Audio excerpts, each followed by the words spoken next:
Chapter 9, Blood and Life, Law and Love. The letter kills, but the Spirit gives life. 2 Corinthians chapter 3, verse 6, New Revised Standard Version. What is now discussed is not to imply in any way that the use of blood is not without its degree of risk. That there is risk is a simple fact. Nor does it in any way imply that the person who makes a personal, uncoerced choice to avoid transfusions, or any acceptance of blood components and fractions, for that matter, on purely religious grounds, is acting improperly. Even acts that are proper in themselves become wrong if done in bad conscience. As the apostle puts it, consider the man fortunate who can make his decision without going against his conscience. Every act done in bad faith is a sin. Footnote references Romans chapter 14, verses 22 and 23, Jerusalem Bible. Whether, in view of the evidence that will be presented, certain scruples regarding blood reflect a weak or strong conscience, I will leave to the reader to judge. At the same time, the seriousness of an organization's responsibility in imposing its views on an individual's personal conscience in such critical matters should never be underestimated. What has happened with the Watchtower Society in the field of blood illustrates forcefully how legalism can lead an organization into a morass of inconsistencies, with the possibility of its members suffering whatever unfavorable consequences result. Starting in the late 1940s, the organization initially declared an outright ban on the acceptance of blood in any form, whole or fractional. Then, over the years, it added on new rulings that have entered into more and more technical aspects of the issue. The latest ruling on blood fractions is that made in the Watchtower of June 15, 2000, pages 29 through 31, and June 15, 2004, pages 14 through 23 and 29 through 31. This ruling deals with a new definition of what can be allowed as far as blood components are concerned. It is now claimed that 4 primary components, red cells, white cells, platelets, and plasma, are forbidden, but that fractions derived from all 4 primary components are tolerated. The following chart basically presents the current position of the organization on use of blood. This position, specifying not acceptable blood elements in the upper section and elements left to personal decision in a lower section, is spelled out in the Watchtower magazine of June 15, 2004. Analyzing the article and its reasoning, a correspondent from Sweden writes, quote, "This means that the blood parts given the green light in earlier articles can now be explained as being merely fractions of the plasma. The obvious achievement is that the earlier approved parts of blood, globulins, albumin, clotting factor 8, etc., can be reduced in significance compared to red and white blood cells and platelets. Thus, the inconsistency of the earlier position in differentiating arbitrarily between various blood components is now removed for the submissively trusting witness." The Society had difficulty dealing with this inconsistency when challenged. The footnote reads, "See the appendix for Chapter 9 for more information on these earlier rulings." The solution to its dilemma of necessity had to involve new components, such as fragments of red and white blood cells and platelets specifically mentioned. Such tolerance, now clearly expressed, had been out of the question earlier. Since a refined red blood cell in the form of hemoglobin, freed from its membrane, is well underway, Polyheme, Hemospan, and Hemopure to name some of the promising products, the new position of the Society may have far-reaching consequences for the witnesses. They may very soon be able to receive what, for all practical purposes, are red blood cells. Apart from the latest green light for a number of new components, the understanding of primary components versus fractions of such had played absolutely no role when the earlier permitted blood components were gradually tolerated. It is now used as a rationalization only afterwards. A long list of other explanations have been given instead, one of which was clearly unworthy, and some of which would have done away with all objections to the medical use of blood if taken to their logical conclusion. Referring to Luke 6, 1-5 in the Watchtower, June 15, 1978, page 31, was particularly disastrous. The text refers to David and his men who ate forbidden bread, not some allowable fractions of them, but loaves of whole bread. If that could legitimate taking in some blood components, it certainly could legitimate the use of all components and even of whole blood. As that biblical account about David and his men shows, need, not quantity, was the determining factor. That the Watchtower Society still finds the argument in the June 15, 78 Watchtower cogent is apparent by the fact that it refers to it as recently as 2004. See Questions from Readers, Watchtower, June 15, 2004, page 30. The new position since 2000 is arbitrary and out of harmony with the facts. For one, it is claimed that the Bible forbids taking in the primary components, but that fractions of them are tolerable since the Bible does not give details. The Watchtower, June 15, 2000, page 30, and June 15, 2004, page 30. But since the Bible does not speak of primary components any more than it speaks about fractions, this argument is false. In fact, it would be more logical to tolerate even the so-called primary components and draw the line between them and whole blood. For another, one reason constantly used when forbidding medical use of blood is the claim that only one use of blood was tolerable, that of using it for atonement on the altar. The blood, it is claimed, belongs to God. But that is conveniently forgotten when the use of blood fractions is pronounced tolerable. But it would hardly do to accept for any secular use what exclusively belongs to God, because that would be the same as using stolen property.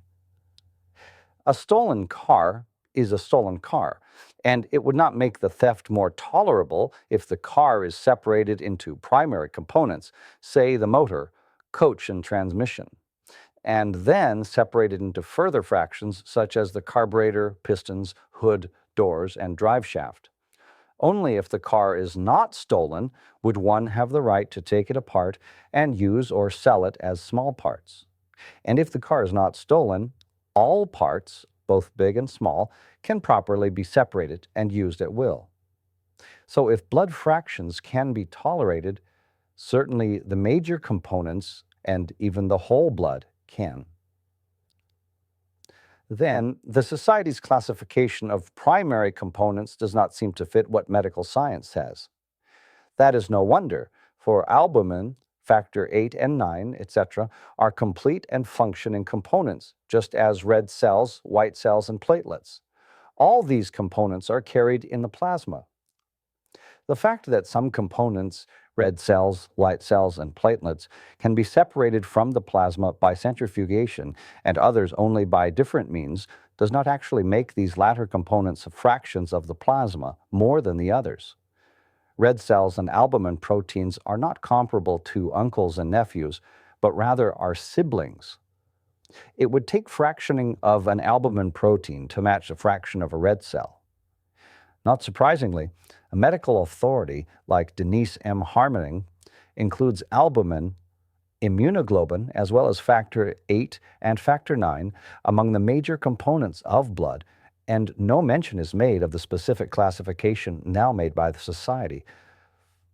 Similarly, the Swedish handbook Blood Diseases Handbook of Hematology includes albumin and coagulation factors among some important components in the blood, again, without using the classification made by the Society. Clearly, the explanation given by the Society in this regard is untenable. There is no room for differentiation between blood components, making some tolerable and others not. But there is more. The Watchtower at June 15, 2000 and June 15, 2004 claims that blood fractions, like immunoglobulins, move from a pregnant woman's blood to the separate system of her fetus, and that some Christians may conclude that since blood fractions can pass to another person in this natural setting, they could accept a blood fraction derived from blood, plasma, or cells. The problem here is that not only can fractions, per the Society's definition, pass into another person in this natural setting, but primary components, according to their definition, can as well. Thus, modern blood banking and transfusion practices by Denise N. Harmoning, quoted above, says on page 423, quote, transplacental hemorrhage of fetal RBCs into maternal circulation occurs in up to 7.0% of women during gestation. So, red blood cells can pass into another person naturally. That would make red blood cells just as acceptable as immunoglobulins. Again, the position of the Society is demonstrably untenable. What about the fractions of red cells that may be available soon and that the Society now has given the green light? Such a fraction is just a slimmed red cell, the vital oxygen-carrying hemoglobin freed from the bladder it is capsulated in. Says the Swedish standard work, The Human Body, Physiology, and Anatomy, quote, the red blood cells can best be compared with small bladders filled with the oxygen-binding molecule hemoglobin. It is hemoglobin that gives the blood its red color. The hemoglobin make up 95% of the proteins of the erythrocytes and about 34% of its weight. The rest of the proteins are mainly enzymes participating in the energy turnover in the cells. Page 269. Whether the new products will be polyheme or hemospam, the vital part will be hemoglobin taken from red blood cells, from human blood. If Hemopure will be available, it will be based on hemoglobin from bovine blood. It will be a good product that can last long, unlike stored red cells, and it will be free from contamination. It will also be able to carry oxygen around satisfactorily, unlike dextran and other so-called blood substitutes used to expand the blood. But it is blood. It is just as much blood, just as much a red blood cell as a peeled orange is still an orange. With or without the peel, an orange is still an orange. If a method to remove the segments of an orange and arrange the segments in groups of 4 without peel is invented, the product will still be an orange, and nobody would call it anything else. In the same way, slimmed red cells, freed and prepared hemoglobin, will remain blood. Therefore, to say that taking in red blood cells is a sin while accepting the freed vital hemoglobin is not, is downright pharisaic hypocrisy. Realizing that this conclusion is difficult to avoid, the Watchtower of June 15, 2004, page 24, stated, quote, some products derived from one of the primary components may be so similar to the function of the whole component and carry on such a life-sustaining role in the body that most Christians could find them objectionable. So it is considered a conscience matter to accept products made of red blood cells, although it is said that most Jehovah's Witnesses will regard these as objectionable. A witness who accepts such red blood cell products is considered to be in good standing. A witness who accepts unprepared red blood cells, on the other hand, even if only such are available, will be considered a sinner that will have trouble with his or her local elders. Clearly, Watchtower credibility is now 0. The use of blood components, fractions, obviously implies storage of large, even massive amounts of blood. On the one hand, the Watchtower organization decrees as allowable the use of these blood components, and thereby the storage involved in their extraction and production, while on the other, they state that they are opposed to all storage of blood as biblically condemned. This is the sole basis they give for prohibiting the use of autologous blood by a witness. That is, a person having some of his own blood stored and then return to his bloodstream during or following surgery. The footnote reads, the organization's position on this is spelled out with much technical detail and reasoning in the Watchtower of March 1, 1989, pages 30 and 31. Back to the paragraph. Clearly, the positions taken are arbitrary, inconsistent, and contradictory.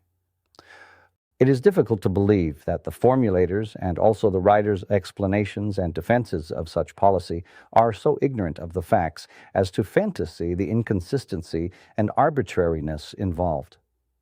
Yet that alone could save the position from also being termed dishonest.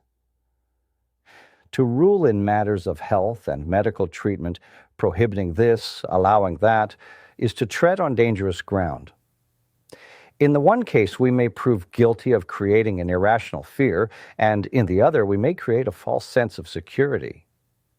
The course of wisdom and humility is to leave the responsibility to decide on such distinctions where it belongs in the first place, with the conscience of the individual. The risk inherent in transfusion of blood and blood components of fractions is real. At the same time, it is also true that people can die in surgery due to a massive hemorrhaging. The use of one's own blood, stored until time of surgery, would logically appeal to persons concerned about the possibility of blood-related infections. Yet, the organization assumes the authority to declare this outside the realm of personal decision, prohibiting even an interoperative collection of blood, where, during the surgery, some blood is drawn off into a pasta container and later returned to the body. The footnote reads, see Awake, June 22, 1982, page 25. And many thousands of persons are willing to relinquish their right to make their own decision in such crucial matters, allowing an organization to decide for them, even though its history is one of unwillingness to acknowledge its responsibility for damage that its policies may produce. Fed almost entirely only those statements and experiences that are favorable, they are rarely, if ever, told of negative factors. Consider just one example, taken from an article in Discover magazine of August 1988. Beginning at age 42, a witness woman had had surgical removal of recurring bladder tumors over a period of several years. This last time she had waited overly long to see her doctor. She was bleeding heavily and was severely anemic. She insisted that she was not to receive a transfusion, and this refusal was respected. Over a period of a week, urologists tried unsuccessfully to stem the bleeding. Her blood count continued to drop. The doctor writing the article describes what took place. Quote, gradually, as her blood count dropped further, Mrs. Payton became short of breath. The body's organs need a certain amount of oxygen to function. That oxygen is carried from the lungs to the periphery by hemoglobin molecules in the red cells. The medical team gave Miss Payton supplemental oxygen through a mask until she was breathing virtually pure O2. The few red cells she had were fully loaded, but there just weren't enough vehicles left to transport the fuel her body needed. Her hunger for air increased. Her respiratory rate climbed. She became more and more groggy, and finally, inevitably, the muscle fibers of her heart declared their desperate need for oxygen, and she developed crushing, severe chest pain. The doctor writing the article relates her feelings on arriving at the patient's room. Quote, as I walked into the room, I was awed by the scene in front of me.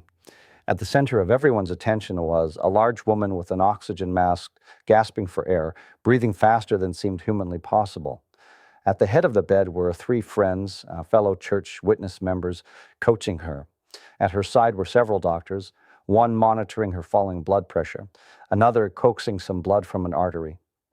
The fluid that slowly filled the syringe had the consistency of Hawaiian punch. Tests on the same revealed a red cell count of only 9. Normal would have been 40. Hanging from the bed rail was a bag of cherry red urine. The woman was dying. Her cardiogram tracings showed the deep valleys that signal a heart in pain. Within a matter of hours, the damage they represented would become irreversible. The woman went into cardiac arrest. A team of doctors and nurses began cardiopulmonary resuscitation, administered epinephrine and atropine, and then an electrical jolt to the heart. It fluttered into activity, then stopped again.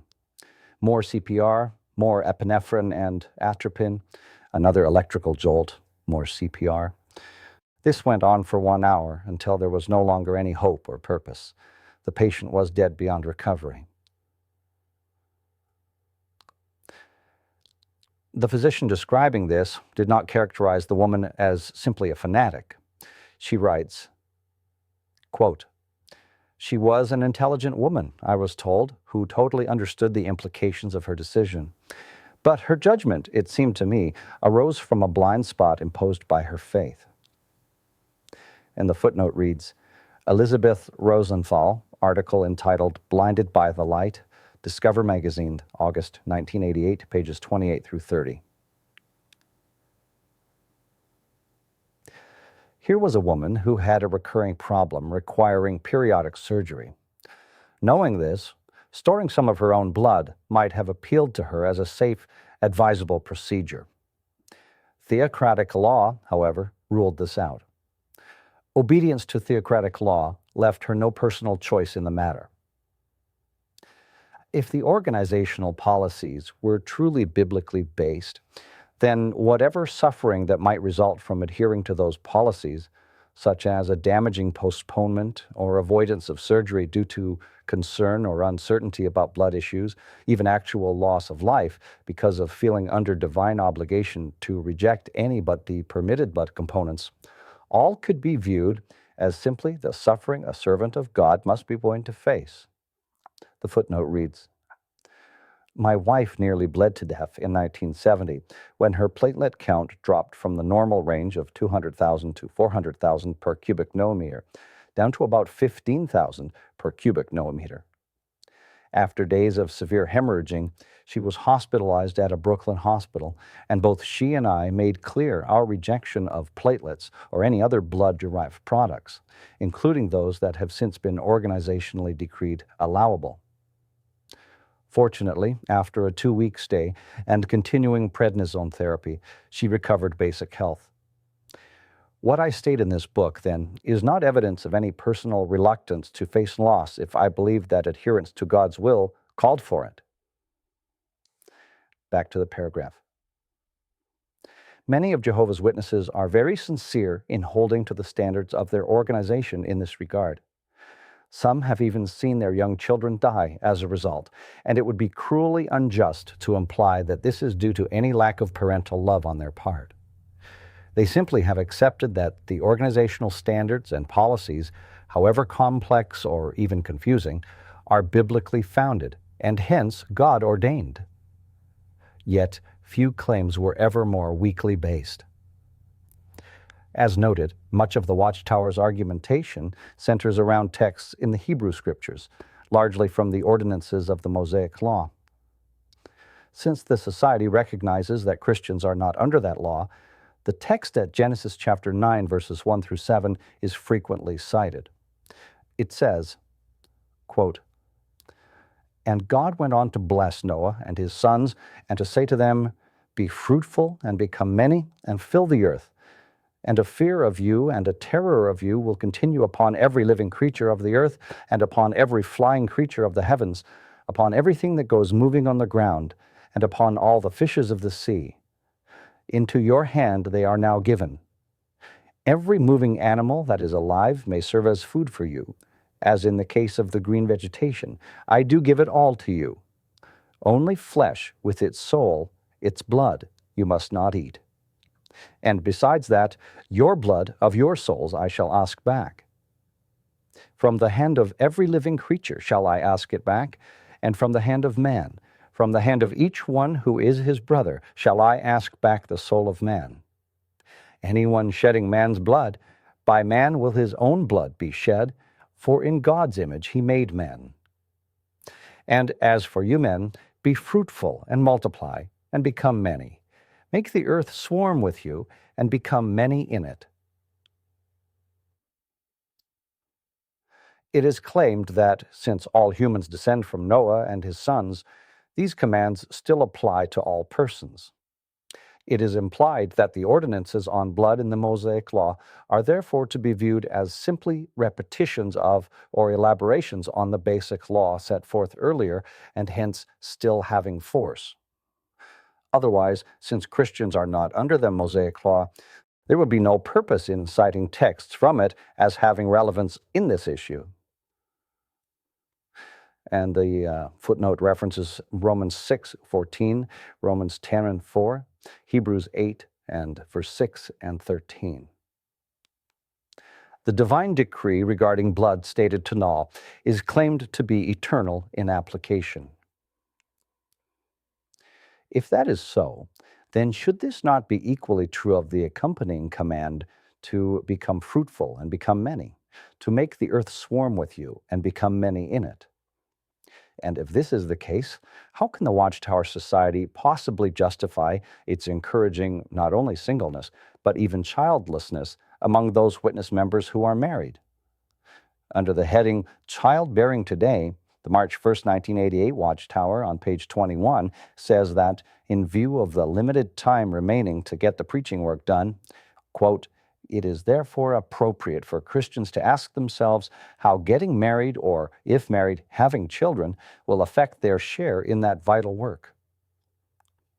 It acknowledges that childbearing was part of God's command following the flood, but states on page 26 that, quote, "Today, childbearing is not specifically a part of the work Jehovah has committed to his people.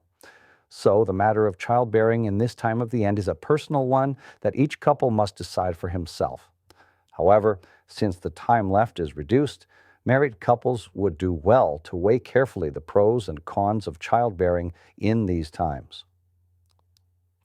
If Jehovah's words to Noah regarding childbearing and swarming fruitfulness can be thus set aside as no longer applicable, how can it consistently be argued that his words concerning blood must be viewed as remaining in force, and also use that as a basis to justify the application of ordinances in the Mosaic Law regarding blood as in force for Christians today?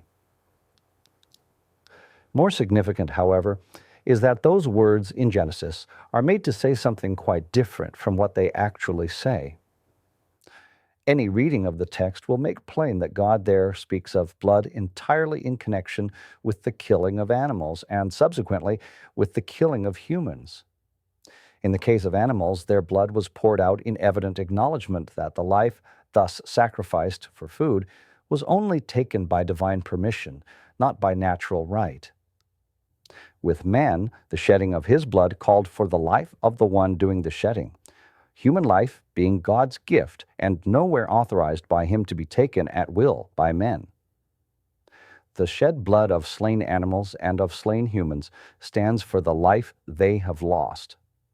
The footnote reads, "Contrary to the Watchtower's claims in the Scriptures, blood by itself consistently represents not life, but death, figuratively standing for life lost or sacrificed.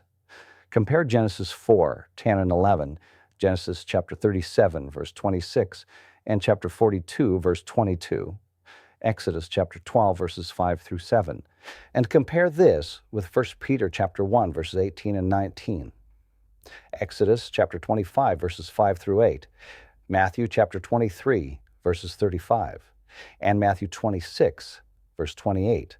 Also, Matthew chapter 27, verses 24 and 25, and so forth. Only when it is functioning as part of a living creature, then blood can be said to stand for life or the living soul." Back to the paragraph. The same is true with regard to the Mosaic Law texts regularly cited requiring that blood be poured out. In all cases, this clearly refers to the blood of animals that have been slain. The blood represented life taken, not life still active in the creature.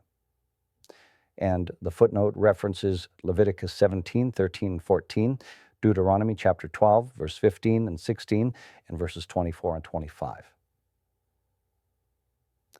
Blood transfusions, however, are not the result of the killing of either animals or humans, the blood coming from a living donor who continues to live. Rather than representing someone's death, such blood is employed for the very opposite purpose, namely the preservation of life. This is said not to pronounce blood transfusions as a desirable practice or as having unquestionable propriety, but simply to show that there is no real connection or true parallel between the Genesis mandate regarding slaying and then eating the blood of the animal slain, and the use of blood in a transfusion. The parallel is simply not there. In December of 1981, a man then studying with Jehovah's Witnesses wrote to the Watchtower Society expressing his difficulty in harmonizing the policy on blood transfusions with the scriptures cited as basis. His discussion of the texts reveals conclusions similar to those just presented. Quote, "Thus, these passages quoted above seem to indicate to me that the prohibitions against eating blood in the Bible refer only to the situation where man kills the victim and then uses the blood without returning it to God, who alone has the right to take life." I was especially impressed, however, with this expression made toward the close of his letter. Quote, "Another point in regard to this same subject that has bothered me is that Jehovah's Witnesses say that God prohibits eating blood because it symbolizes life, which is of high value on the sight of God, and that He wishes to impress upon man the value of life through the prohibition of eating blood. And this seems very reasonable to me. However, I fail to see how the symbol could be of greater value than the reality which it symbolizes. Admittedly, in most cases, blood transfusions are of little value or actually harmful, yet in a very small percentage of cases, blood is the only possible means of sustaining life until other treatment can be given, for example, a massive internal bleeding that cannot be immediately stopped. It seems to me that in this type of situation, to let a person die in order to keep the symbol of life is a contradiction in itself, and a placing of more importance upon the symbol than the reality which it symbolizes. I believe as firmly as Jehovah's Witnesses do that a true Christian should be prepared to give his life for his faith in God, if he is called upon to do so. But to give one's life when God does not really require or desire it would not seem to be of any real value. The footnote reads, as one person put it, to place the symbolic importance of blood over that of life itself is somewhat like a man's placing more importance on his wedding ring, symbolic of his wedded state, than on his marriage itself or on his wife. It is as if, faced with either the sacrifice of his wife or the sacrifice of his wedding ring, he would opt in favor of saving the wedding ring. Back to the paragraph. Finally, to use laws commanding the pouring out of blood as a basis for condemning storing of blood is to ignore the stated purpose of those laws. According to the context, Israelites were commanded to pour out the blood of slaughtered animals to ensure that the blood was not eaten, not to ensure that it was not stored. Storage simply was not at issue. To employ such laws in the way that is done is both illogical and a pure manipulation of evidence, forcing a meaning on them that was neither stated or even implied. Since Christians are not under a law code, but under the royal law of love and the law of faith, these points certainly merit serious thought and meditation. The footnote references Romans 3:27, Romans 6:14, and Romans 10, verse 4. Also Galatians chapter 3, verses 10, 11, and 23 through 25, and James chapter 2, verses 8 and 12. Does it truly show appreciation for the preciousness of life to allow arbitrary policies to dictate in crucial situations? Does it manifest either love of God or love of neighbor to do this with no clear statements in God's Word for support? Undoubtedly, the principal biblical text employed in the Watchtower's argumentation is that at Acts 15, 28 and 29. These verses contain the decision of a council at Jerusalem and include the words, "Keep abstaining from things sacrificed to idols and from blood, and from things strangled and from fornication." The scriptural evidence that this was not stated as some form of legally binding declaration is discussed later in this chapter. This matter is crucial since it is the prime basis for the Society's argument that the ordinances in the Mosaic Law are transposable to Christianity.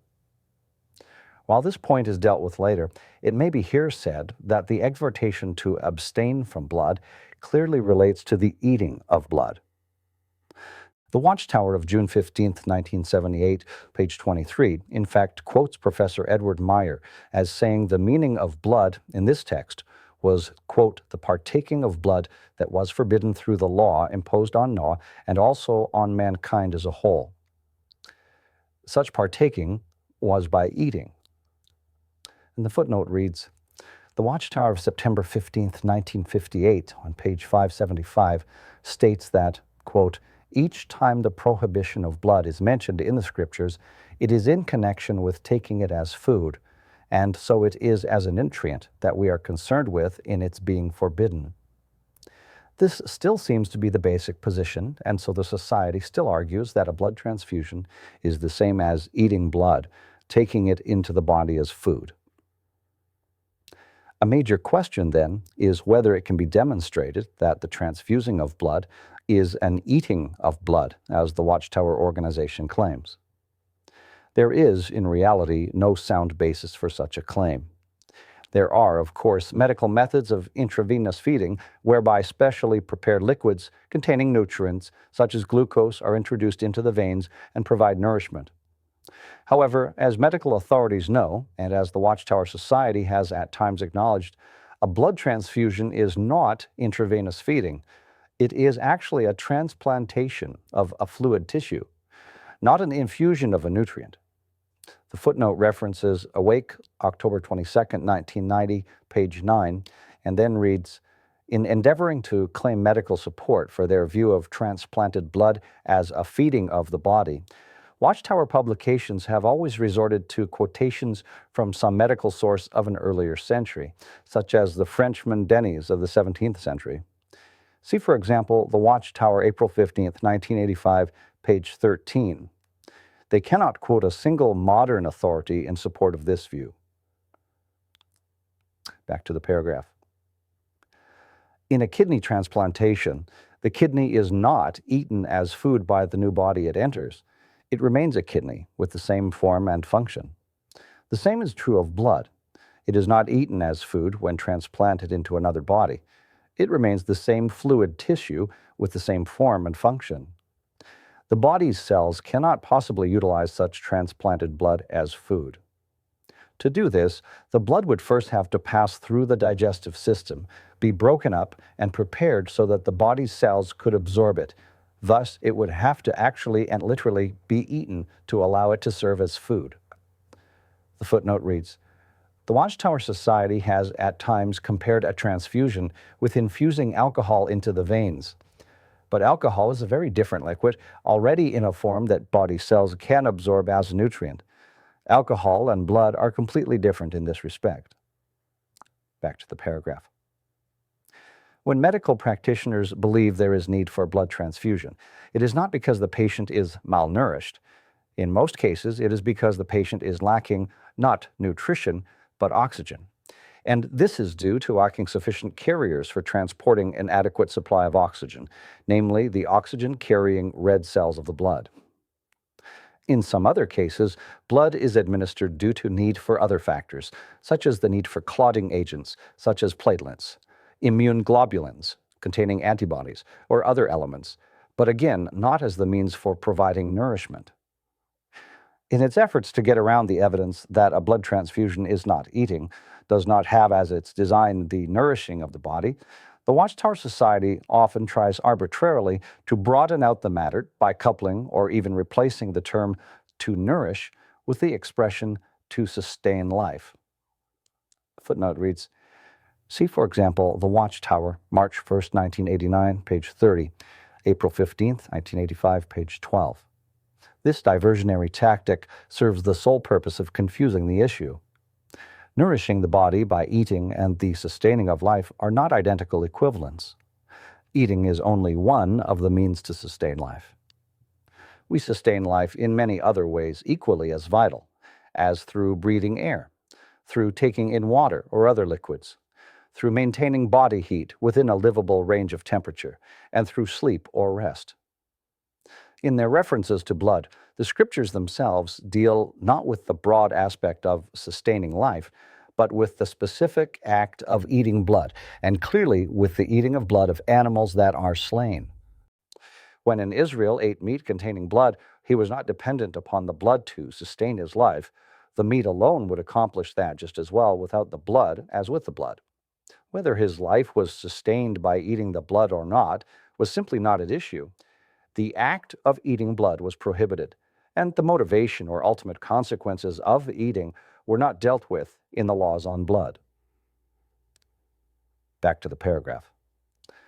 The muddling of the issue accomplished by the unwarranted insertion of the concept of a sustaining life allows the Watchtower organization to impose on its members the idea that anyone accepting a blood transfusion shows disdain for the life-giving ransom accomplished by the saving power of Christ's blood poured out in sacrifice.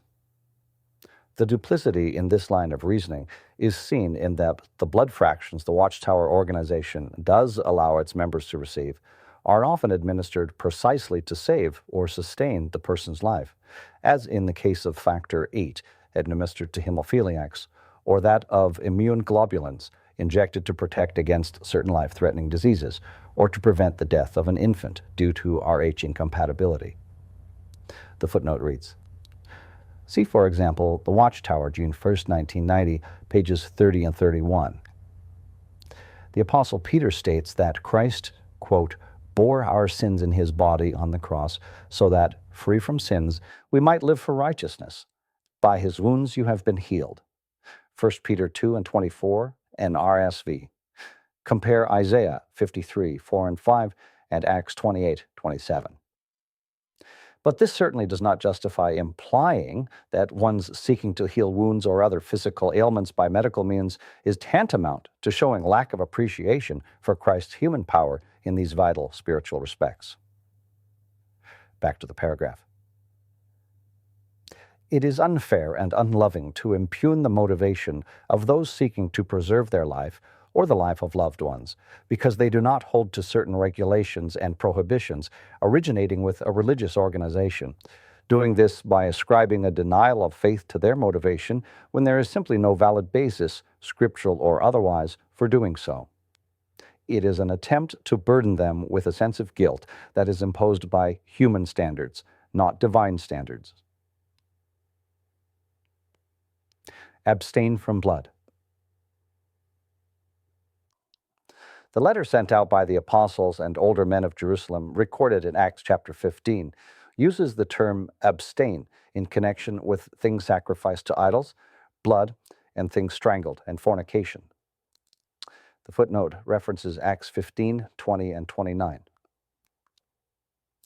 The Greek term they used, epikomai, has the basic meaning of to stand off from. The Watchtower publications imply that, with regard to blood, it has a total, all-embracing sense. Thus, the publication You Can Live Forever in Paradise on Earth, page 216, says, quote, abstaining from blood means not taking it into your body at all. Similarly, the Watchtower of 9 1st, 1988, page 17, says, walking in Jesus' footsteps would mean not taking blood into the body, either orally or in any other way. But does this term, as used in the Scriptures, actually carry the absolute sense these publications imply? Or can it instead have a relative sense, relating to a specific and limited application? That it may apply not in a total, all-embracing sense, but in a limited, specific way, can be seen from its use in texts such as 1 Timothy 4, verse 3. There, the Apostle Paul warns that some professed Christians would introduce teachings of a pernicious nature, forbidding to marry, commanding to abstain from foods which God had created to be partaken of with thanksgiving. And the word abstain in this context is the same Greek word used as at Acts 15. Clearly, he did not mean that these persons would command others to abstain totally, in any way, from all foods created by God. That would mean total fasting and lead to death. He was obviously referring to their prohibiting specific foods, evidently those prohibited under the Mosaic law. Similarly, at 1 Peter chapter 2, verse 11, the apostle admonishes, quote, beloved, I exhort you as aliens and temporary residents to keep abstaining from fleshly desires, which are the very ones that carry on a conflict against the soul. If we were to take this expression literally, in an absolute sense, it would mean we could not satisfy any fleshly desire at all. That certainly is not the meaning of the apostle's words. We have many fleshly desires, including the desire to breathe, to eat, to sleep, to enjoy recreation, and a host of other desires, which are perfectly proper and good. So, abstaining from fleshly desires applied only in the context of what the apostle wrote, relating not to all fleshly desires, but only to harmful, sinful desires, which do indeed carry on a conflict against the soul. The question then is, in what context did James and the Apostolic Council use the expression to abstain from blood? The council itself specifically dealt with the effort of some to demand of Gentile Christians that they not only be circumcised, but also observe the law of Moses. Acts 15, verse 5. That was the issue the Apostle Peter addressed, observance of the Mosaic law, which he described as a burdensome yoke. Acts 15, verse 10. When James spoke before the gathering and outlined his recommendation of things Gentile Christians should be urged to abstain from, things polluted by idols, fornication, things strangled, and blood, he followed this up by the statement, quote, "For from ancient times Moses has had in city after city those who preach him, because he is read aloud in the synagogues on every Sabbath." Acts 15, 9 through 21. His recommendation, therefore, quite evidently took into account what people heard when Moses was read in the synagogues. James knew that in ancient times there were Gentiles, people of the nations, who lived in the land of Israel, dwelling among the Jewish community. What had been the requirements placed upon them by the Mosaic law? They were not required to be circumcised, but they were required to abstain from certain practices, and these are outlined in the book of Leviticus, chapters 17 and 18. That law specified that not only Israelites, but also the alien residents among them should abstain from engaging in idolatrous sacrifices, Leviticus 17, 7 through 9, from eating blood, including that of unbled dead animals, Leviticus 17, 10 through 16, and from practices designated sexually immoral, including incest and homosexual practices, Leviticus 18, 6 through 26. Well, the land of Israel itself was now under Gentile control, with large numbers of Jews living outside in various countries, those doing so being called the diaspora, meaning the scattered ones. James knew that in many cities throughout the Roman Empire, the Jewish community was like a microcosm, reflecting the situation in Palestine in ancient times, in that it was quite common for Gentiles to attend synagogue gatherings of the Jews, and thus to mingle with them. And their footnote references Acts chapter 13, verses 44 through 48, Acts chapter 14, verse 1, Acts chapter 17, verses 1 through 5, and 10 through 12, and also verses 15 through 17, and also Acts chapter 18, verse 4. The early Christians themselves, both Jewish and Gentile Christians, continued to frequent these synagogue gatherings, even as we know that Paul and others initially did much of their preaching and teaching there. The footnote says, compare Acts 18, 1 through 4, and 24 through 28. James's reference to the reading in Moses in the synagogue in city after city certainly gives basis for believing that when listing the things he had immediately before named, he had in mind the abstentions that Moses had set forth for Gentiles within the Jewish community in ancient times. As we have already seen, James listed not only the very same things found in the book of Leviticus, but even in the same order: abstention from idolatrous sacrifice, blood, things strangled, hence unbled, and from sexual immorality.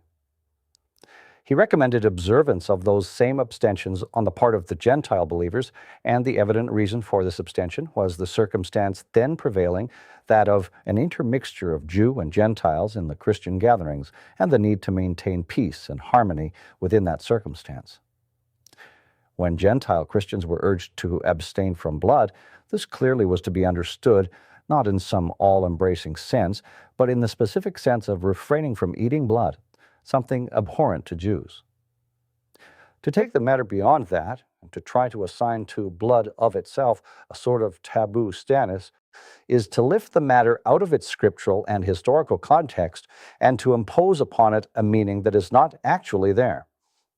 Footnote reads, here again, if one assigned an absolute sense to this expression to abstain from blood, viewing it as some kind of blanket prohibition, this would mean then that one could not submit to blood tests of any kind, could not undergo surgery unless it were of a bloodless kind, and in other ways would have to stay away from blood in every respect. The context gives no indication that such a blanket prohibition was intended and indicates instead that the injunction was directed specifically to the actual eating of blood. Back to the paragraph. Notably, James did not list such things as murder or theft among the abstentions urged. Those things were already condemned as much among the Gentiles in general as among the Jews. But the Gentiles did condone idolatry, did condone eating of blood and eating of unbled animals, and condoned sexual immorality, eating heaven temple prostitutes connected with places of worship. The recommended abstentions then focused on those areas of Gentile practice that were most likely to create great offense for Jews and result in friction and disturbance. And the footnote reads, as far back as April 15, 1909, the Watchtower recognized this as the intent of the letter, saying on page 117, quote, the things here recommended were necessary to a preservation of the fellowship of the body composed of Jews and Gentiles with their different education and sentiments. Back to the paragraph. The Mosaic Law had not required circumcision for alien residents as a condition for living in peace within Israel, and neither did James urge this. The letter that resulted from James' recommendation was directed specifically to Gentile Christians, people from the nations in Antioch, Syria, and Cilicia, regions stretching contiguously to the north of Israel, and as we have seen, it dealt with the specific issue of an attempt to require Gentile believers to observe the law of Moses. Acts 15, 5, 23 through 29. It dealt with those areas of conduct most likely to create difficulty between Jewish and Gentile believers. As will be demonstrated later, there was nothing to indicate that the letter was intended to be viewed as law, as though the 4 abstentions urged formed a quadrilogue replacing the Decalogue, or the 10 Commandments, of the Mosaic Law. It was specific counsel for a specific circumstance prevailing at that period of history. Preferential rulings. While on the governing body, I could not help but feel that there was a measure of discriminatory application of policy, one favoring those in a professional position. Teachers may teach evolution as a subject, doing so from a purely objective viewpoint, and preferably initially explaining to the class their differing viewpoints. The footnote reads, this is discussed in the proposed correspondence guidelines under schools, secular education. Back to the paragraph. As has been seen, attorneys are allowed to serve at political election centers. Perhaps most notable of all, however, is that doctors may not only belong to medical organizations which approve of such practices as blood transfusions and abortion, but they are told that they themselves may administer a blood transfusion to a patient who is not a witness and who requests this. Footnote reads, see the Watchtower, November 15, 1964, pages 682 and 683. Also the Watchtower, April 1, 1975, pages 215 and 216, on cross-matching blood for transfusions. The revised correspondence guidelines, as submitted, says the doctor or nurse may administer such transfusion if so directed by a superior. Back to the paragraph. This is rationalized on the basis of the Mosaic laws allowing Israelites to sell to foreigners meat from animals that had died unbled. Footnote references Deuteronomy chapter 14, verse 21. Yet the blood in those animals was still in their bodies where it had been all along. It had not been extracted and stored, a process which the organization condemns as showing contempt for God's law. The footnote reads, It should be noted that the same watchtower of November 15, 1964, also leaves as a matter of conscience a grocer's or butcher's selling of blood sausage to a worldly person. It would seem that, having decided to use this portion of the Mosaic Law to justify the lenient stand toward medical practitioners, the writer of the material felt also required to add this comment on grocers and butchers. However, once again, this is not selling meat from an unblood animal, but the selling of a product made through the collecting and storing and processing of blood, elsewhere condemned by the Watchtower policy. Back to the paragraph.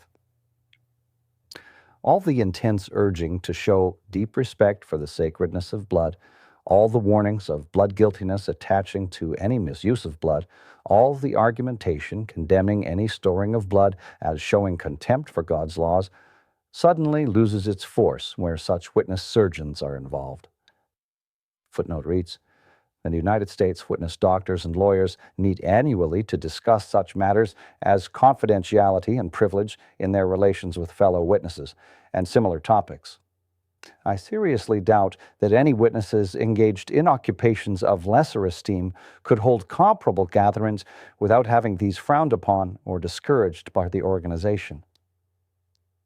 Back to the paragraph. In all sincerity, and with no desire to demean anyone, when revealing all the various organizational ordinances, rulings, policies, and technicalities that have been considered, I cannot but believe that if an individual were to use in the more ordinary affairs of daily life the kind of reasoning reflected in those positions and rulings, people would feel compelled to question that person's sanity. Why do people accept this? In the Apostle Paul's day, he spoke of those who want to be under law, Galatians 4:21. Many today still do. Unlike the Judaizers of Paul's day, men may not advocate submission to Mosaic law, but by a legalistic approach to Christianity, they convert it into a law code, a body of rules. They create a form of bondage to regulations, traditional policies, and these govern people's relationship to God. But why do others submit to such imposition? What is it that causes people to relinquish the precious freedom to exercise their own moral judgment, even in the most private areas of their lives?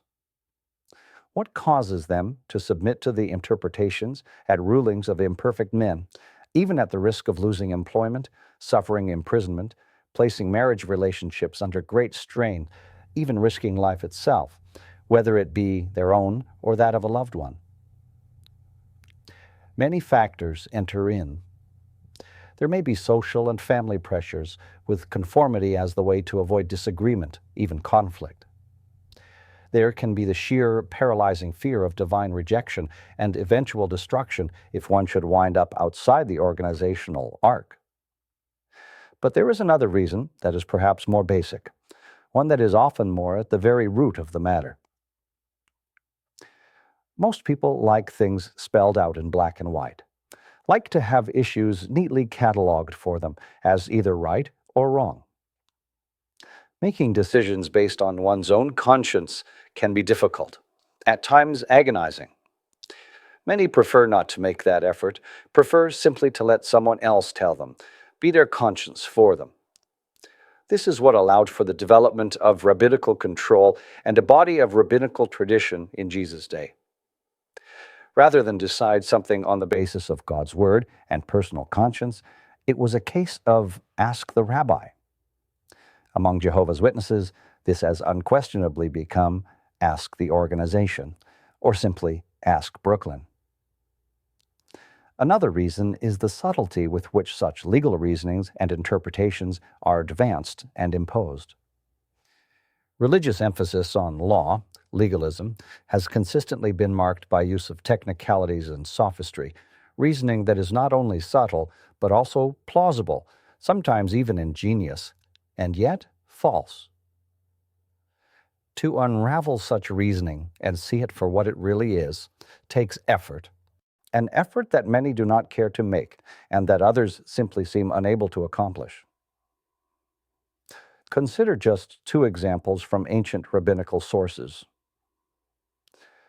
In early times, teachers of the law endeavored to make the injunction at Exodus 16:29, which says, "Let nobody go out from his locality on the seventh day," more explicit.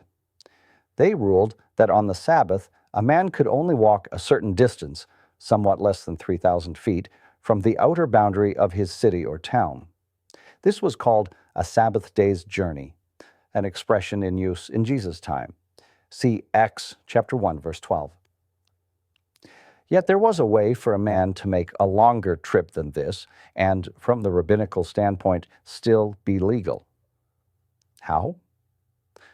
He could, in effect, create a second domicile at some home or place away from his locality, but still within the 3,000-foot limit, simply by depositing at that place on the day before the Sabbath provisions sufficient for at least 2 meals. Then, on the Sabbath, he could journey to that second domicile and then leave it and extend his trip an additional 3,000 feet. The statement at Jeremiah 17:22, which forbids bringing any load out of your homes on the Sabbath day, was similarly amplified. The teachers of the law reasoned that there was no prohibition against carrying things from one part of a house to another part, even if the house were occupied by more than one family. So, they ruled that people living in houses within a certain sector, such as those living in houses built around a common courtyard, could construct a legal doorway for the whole section by erecting door jambs at the street entrance to the section, with perhaps a beam overhead as a lintel. Now, the whole section was viewed as if it were one domicile, and things might be carried around from home to home within the area without violating the law. The footnote reads, see Judaism, Volume 2, by George Foot Moore, Cambridge, Harvard University Press, 1954, pages 31 and 32. Compare now that method of reasoning and use of technicalities with the method the Watchtower Society employs in applying its rules regarding certain aspects of medical practice. The March 1st, 1989 Watchtower, in the Questions from Readers section, discusses the method of withdrawing blood from a patient some time before an operation and storing this for reuse during or following the operation. It then states categorically that Jehovah's Witnesses, quote, do not accept this procedure. The reason? The blood is no longer part of the person. The text at Deuteronomy 12:24 is cited, which says that the blood of a slaughtered animal must be poured out upon the ground. By some reasoning, this law regarding animal slaughter is viewed as presenting a parallel situation to the case of storing a living person's blood, as just described. But then the article goes on to discuss another method where, during the operation, the patient's blood is diverted into a heart-lung pump or hemodialysis machine, artificial kidney device, for oxygenating and filtering before returning to the patient's body. The article informs its readers that, unlike the other method, this method can be viewed as acceptable by a Christian. Why? Because the Christian can view it as elongating their circulatory system so that blood might pass through an artificial organ, and thus feel that, quote, the blood in this closed circuit was still part of them and did not need to be poured out. How different is this technical elongating of the circulatory system from the rabbinical legalism that permitted the elongating of a Sabbath day's journey's allowable distance through the technicality of an artificial second domicile? Or how is this classifying of the blood as being technically in a closed circuit different from the ancient legalism of making a closed circuit out of a number of houses by means of an artificial doorway?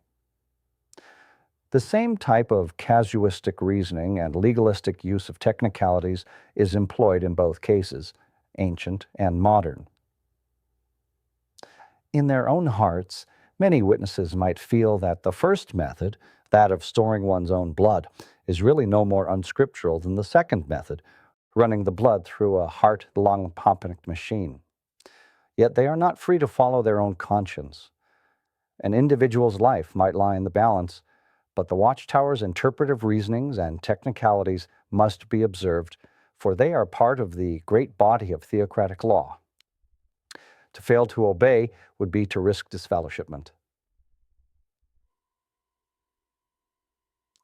The weakness of law and the power of love.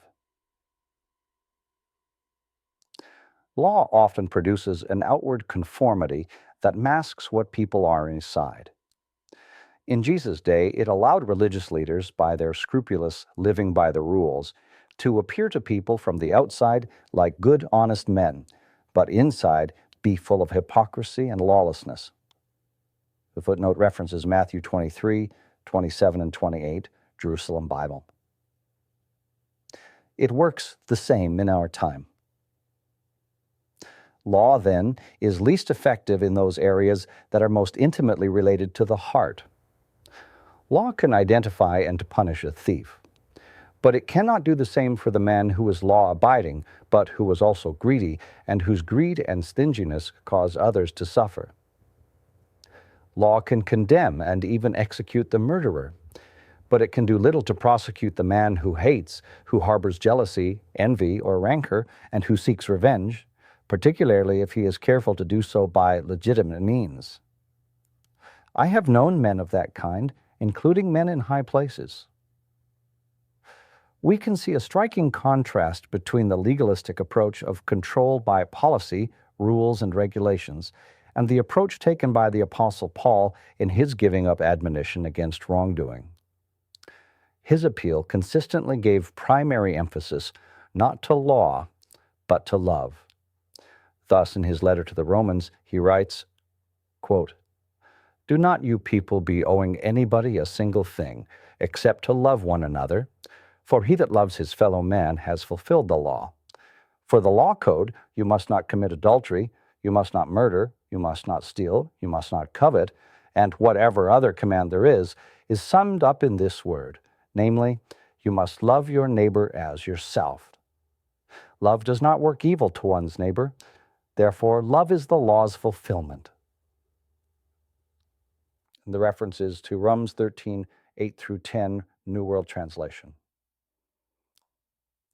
Paul exemplified this approach in his handling of problems. One notable example is that of the issue of eating meats offered to idols, one of the 4 things listed in the letter recorded at Acts chapter 15. In Corinth, some Christians were even going to idol temples where such sacrificed meat was thereafter cooked and served up, for a price, in the precincts of the pagan temple. For a Christian to eat there was, in the eyes of many of their fellow disciples, particularly those of the Jewish background, undoubtedly comparable to the way Jehovah's Witnesses would view it if one of their members today were to share in a church supper consisting of food earlier blessed by priests and served on grounds of St. Patrick's Roman Catholic Cathedral in New York, with the money payment going to the church. Though the viewpoint might be comparable, the issue itself was far more serious. How then did the apostle deal with the matter? Did he threaten those eating this meat by warning them of judicial proceedings and probable disfellowshipping? Was his appeal to law, a body of rules, as the means for curbing this practice? To the contrary, he showed that the action of itself was not condemnable, but it could produce undesirable, even tragic consequences. Counseling on the basis not of law, but of love, he wrote, quote, "It is easy to think that we know over problems like this, but we should remember that while this knowing may make a man look big, it is only love that can make him grow to his full stature. For if a man thinks he knows, he may still be quite ignorant of what he ought to know. But if he loves God, he is the man who is known to God." In this matter, then, of eating food which has been offered to idols, we are sure that no idol has any real existence, but that there is no God but one. But this knowledge of ours is not shared by all men. For some, who until now have been used to idols, eat the food as food really sacrificed to a god, and their delicate conscience is thereby injured. You must be careful that your freedom to eat food does not in any way hinder anyone whose faith is not as robust as yours. For suppose you, with your knowledge of God, should be observed eating food of an idol temple, are you not encouraging the man with a delicate conscience to do the same? Surely you do not want your superior knowledge to bring spiritual disaster to a weaker brother for whom Christ died. And when you sin like this, that is, by a misuse of Christian freedom, and damage the weak conscience of your brethren, you really sin against Christ. Then the footnote makes reference to 1 Corinthians chapter 8, verses 1 through 12, Phillips Modern English. Whether one ate or did not eat would not depend, therefore, upon law and concern over being found guilty of violating law. It would depend upon love and concern not to harm one's brother for whom Christ died. Truly a superior approach that caused the Christian to reveal what was in his heart, not simply his compliance with a rule. That same counsel demonstrates as well that the apostle did not look upon the decision reached by apostles and others in Jerusalem, recorded in Acts chapter 15, as being law. Had it been law, Paul would never have written as he did to the Christians in Corinth, stating frankly that the eating of meats offered to idols was a matter of conscience, with the determining factor being whether the eating would cause others to stumble or not. To view the Jerusalem letter as law, and on that basis, to claim that its reference to blood indicates that Christians remain under the Mosaic law's ordinances regarding blood, is clearly to ignore the Apostle Paul's statements in the corollary matter of meats offered to idols, showing that such reasoning is invalid. If no stumbling was probable, then no one could rightly judge Paul or any other Christian for eating such meat. As Paul states, quote, "For why should it be that my freedom is judged by another person's conscience? If I am partaking with thanks, why am I to be spoken of abusively over that for which I give thanks?" 1 Corinthians 10:29, New World Translation. With regard to sexual immorality, or fornication in some translations, also listed in the Jerusalem letter, the apostle nowhere presents this as something that might be either right or wrong, depending on whether it might cause stumbling. He evidently viewed it as having no justifying factors. Yet neither is a legal ruling presented as necessary for the Christian to recognize the need to avoid sexual immorality. As Paul observes at 1 Corinthians chapter 6, verse 13 through 19, if the person is guided by the law of love, he will find it inadmissible, recognizing it as a misuse of his body which is joined to Christ. See also 1 Thessalonians 4, 3 through 6.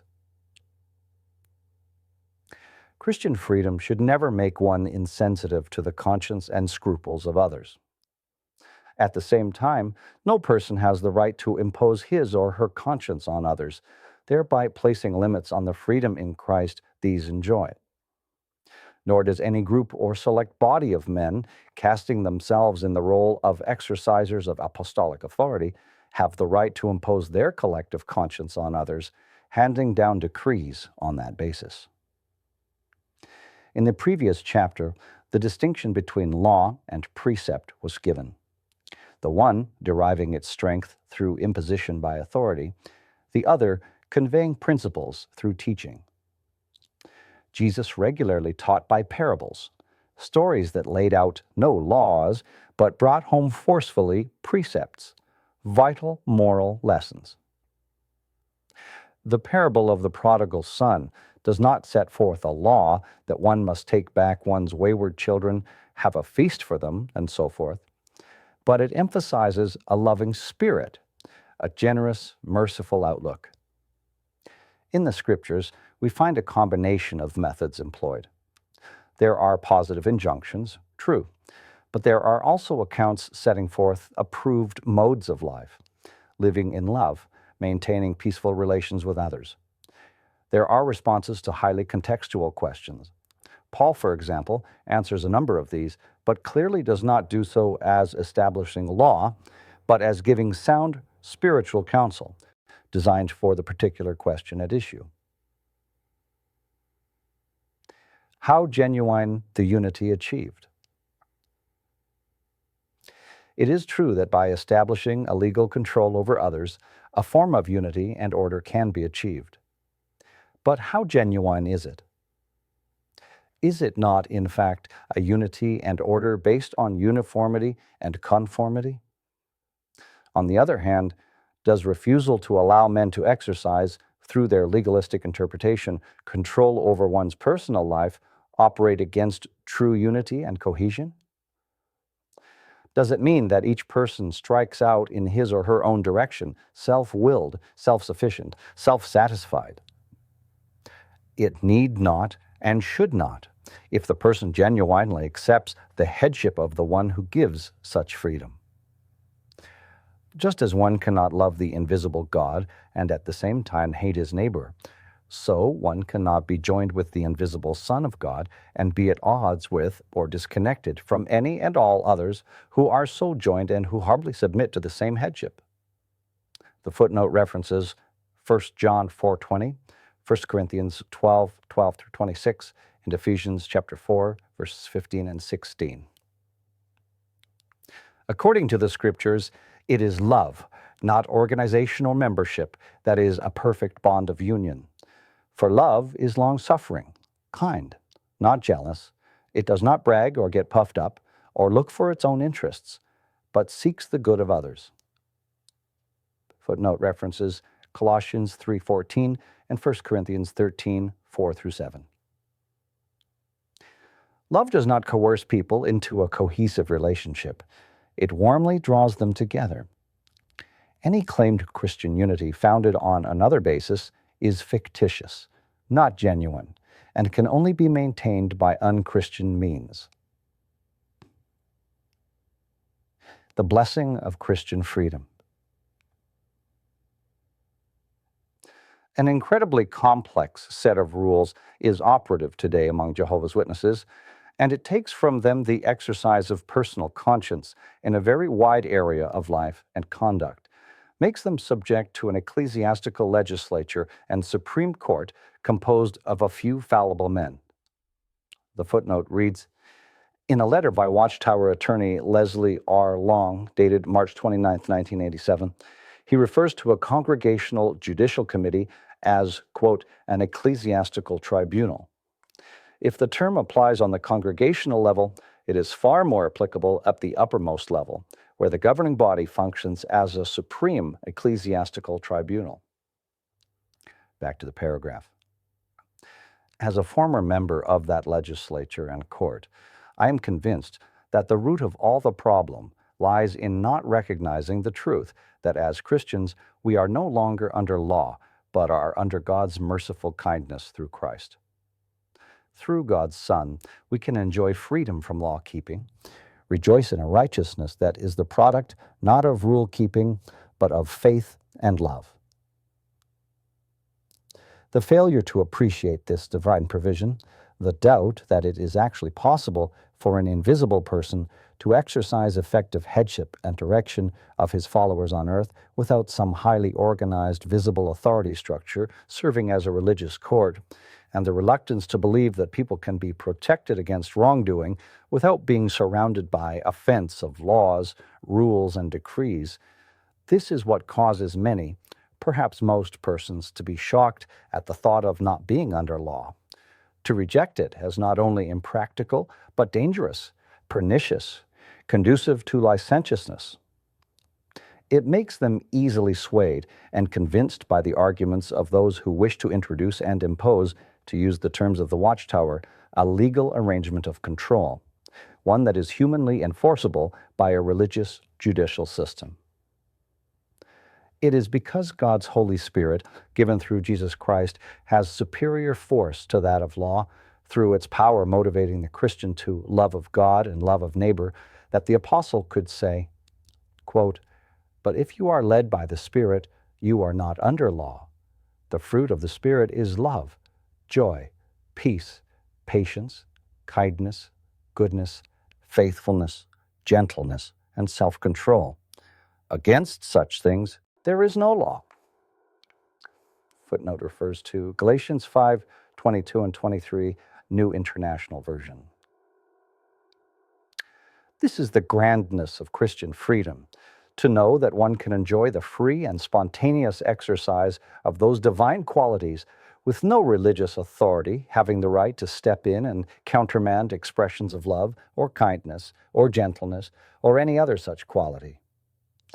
They can do this free from anxiety, knowing that there is no law, no set of rules to hobble them in doing what they are convinced in their heart of hearts is the right and good thing to do, the kind and loving thing to do, approved by God, even though disapproved by certain men.